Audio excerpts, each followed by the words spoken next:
Praise the Lord. இன்றைய அப்பத்துணிக்க நிகழ்ச்சியில உங்களை சந்திக்கிறதுல மிக்க மகிழ்ச்சி அடைகிறேன். இந்த நாளிலும் கூட கர்த்தருடைய வார்த்தை நாம் தியானிக்க போகிறோம். பாருங்க, இன்றைக்கு ஒரு காரியத்தை நாம் சிந்திக்க போகிறோம். உங்களுக்காக ஒரு வசனத்தை நான் வாசிக்கிறேன். அப்போஸ்தலர் நடபடிகள்ல முதல் அதிகாரத்துல 5வது வசனத்தை நான் வாசிக்கிறேன். கவனிங்க.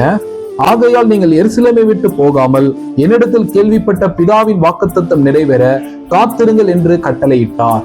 கவனிங்க கர்த்தருடைய ஜனமே, ஆண்டவராகிய இயேசு கிறிஸ்து அப்போஸ்தலருக்கு தரிசனமாகி ஒலிவமலையில அவர் சொல்றாரு, நீங்கள் எருசலேமிலே போய் காத்திருங்கள், அல்லேலூயா, காத்திருங்கள் என்று அவர்களுக்கு ஒரு கட்டளை கொடுத்து பாருங்க. அப்போஸ்தலர்கள் இந்த கட்டளை ஏற்றுக்கொண்டு புறப்பட்டு போய் எருசலேமிலே அவர்கள் ஒரு மேல் வீட்டில் ஏறி அந்த மேல் வீட்டில் அவர்கள் தங்கி இருந்தார்கள் என்று நாம் பார்க்கிறோம். அதாவது தங்கி இருந்தார்கள் அப்படின்னா they were sitting, அல்லேலூயா. அந்த இடத்துல அவர்கள் பார்த்தீங்கன்னா அமர்ந்திருந்தார்கள்.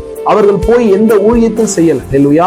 ஆண்டவர் எங்களை அனுப்பி விட்டார் சொல்லி அவர்கள் போய் உடனே எருசலேம்ல இறங்கி அவங்க எந்த ஊழியத்தையும் அவங்க தொடங்காம அவர்கள் செய்த முதல் காரியம் என்னன்னு நீங்க கேட்டீங்கன்னா, அவர்கள் மேல் வீட்டில் ஏறி அங்கே அமர்ந்திருந்தார்கள். அதாவது அங்கே காத்திருந்தார்கள், அங்கே தரித்திருந்தார்கள் என்று நாம் பார்க்கிறோம்.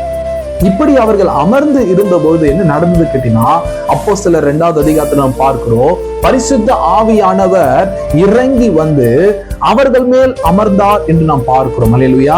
அப்போஸ்தலர் 2:3 நான் வாசிக்கிறேன். கவனிங்க. அல்லாமலும் அக்கினிமயமான நாவுகளைப் போல பிரிந்திருக்கும் நாவுகள் அவர்களுக்கு காணப்பட்டு அவர்கள் ஒவ்வொருவர் மேலும் வந்து அமர்ந்தது. அல்லேலூயா. பாருங்க, இங்க நம்ம என்ன விளங்கிக்கோறோம் கேட்டீங்கன்னா, அமர்ந்திருந்த அவர்கள் மேலதான் பரிசுத்த ஆவியானவர் வந்து அமர்ந்தான். அல்லேலூயா. பாருங்க, இன்னைக்கு நாம அமர்ந்திருக்கும் பொழுதுதான் பரிசுத்த ஆவியானவர் நம்ம மேல வந்து அமர்ந்திருப்பார். அவர் நம்ம மேல அமர்ந்திருந்தால் மட்டும்தான் ஒரு எழுப்புதல் உண்டாகும். அல்லேலூயா. அன்னைக்கு பாருங்க, அந்த அப்போஸ்தலர்கள் மேல ஆவியானவர் வந்து அமர்ந்ததுனாலதான் ஒரு பெரிய எழுப்புதல் உண்டாச்சு என்று நாம் பார்க்கிறோம்.